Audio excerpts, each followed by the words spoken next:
Have you been talking to your family and friends more than ever before? Because I certainly have. And a lot of my conversations go something along the lines of this. Dude, tell me about how everything's going. Oh man, it's been rough. Every time I go outside, I feel like I'm gonna catch some kind of virus, and I don't know if I'm gonna have a job soon. So if I don't have my job anymore, I'm gonna die, man. I'm gonna die. Whoa, just wait 1 second. Come on, you forgot about the whole part about you having to starve first before you die. Yeah, I know, that was a kind of a bad joke. And the more that I've talked to people, the more that I've noticed that they're afraid. I was recently revisited with this idea about the two kinds of fears that you can experience.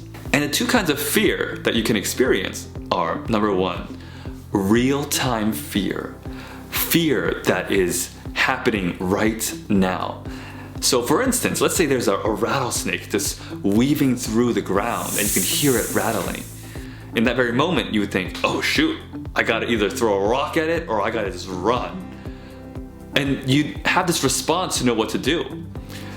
Another example of this would be, let's say you're driving a car and then you see a car slowly swerving into your lane. And in that very moment, you have this really quick response of, okay, I think I better get out of the way. Otherwise, this car is gonna smash into me. So basically, whenever you're being put into the corner of a wall, you kind of know what to do. It kind of comes instinctually to you. And as my coach Michael Neal often says, humans are really great at handling things in real time, but we're lousy at handling them in the future. It wasn't very difficult to find you. Your car was parked right outside of your parking lot. So where are my $50?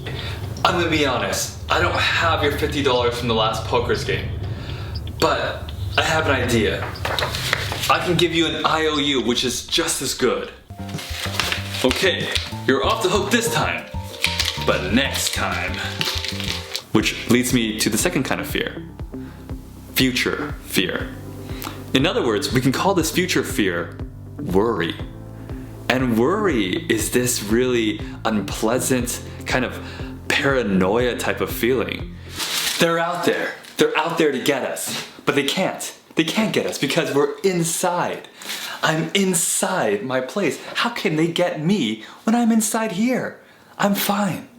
Maybe that's you. Maybe you're constantly paranoid all day long, fearful of catching some kind of virus. Maybe you're constantly fearful of losing your job and then living under a bridge. But how do you know that would happen? How do you know you'll be living under a bridge after losing your job? How do you know that you're not going to be living back at your parents' place or your best friend's place or any other place besides a bridge? Bro, you made it! And you brought your sleeping bag. Perfect. Of course you can stay with me, but you're not gonna stay here. I have another spot for you. I like it, I think it works. Is there a bathroom? Well, no, but I've got this. In college, I was really fascinated by taking psychology classes. But every time I took these psychology classes, I would learn about these personality disorders. And the more I learned about these personality disorders, the more I thought, oh my gosh, I got that disorder, and that disorder, and that disorder, and even that one? And I remember thinking, wow, I'm super paranoid because I'm pretty sure I got all of this. And that was because I was in that future fear, that worried feeling of how I would deal with my future life if I indeed did have a personality disorder. And the thing about future fear is that future fear is imaginary. How can you handle something that doesn't exist right now to handle? You can't. Not yet, at least. To me, the best thing to do is just to not really spend too much time thinking about it. It's not gonna help you to think about it more. And if you did, you're probably going to get even more worried and more paranoid. No siree, Bill Gates, you're not gonna get me. Nor are you, 5G. Seriously, you should look into 5G and coronavirus. So, under these current circumstances, I can understand that you might be really scared about this future fear of catching this virus, or you might have a fear of losing all the money that you've ever earned. But let me ask you, thinking about it more, is that really gonna help you out? So while I'm not saying just go ahead and catch a virus, because if you catch a virus, you'll know what to do and handle it.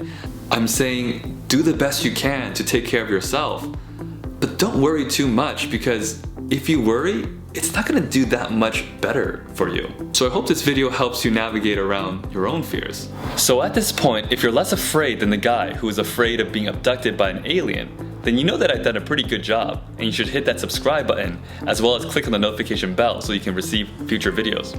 Thank you so much for watching this video, and I hope you have a wonderful day.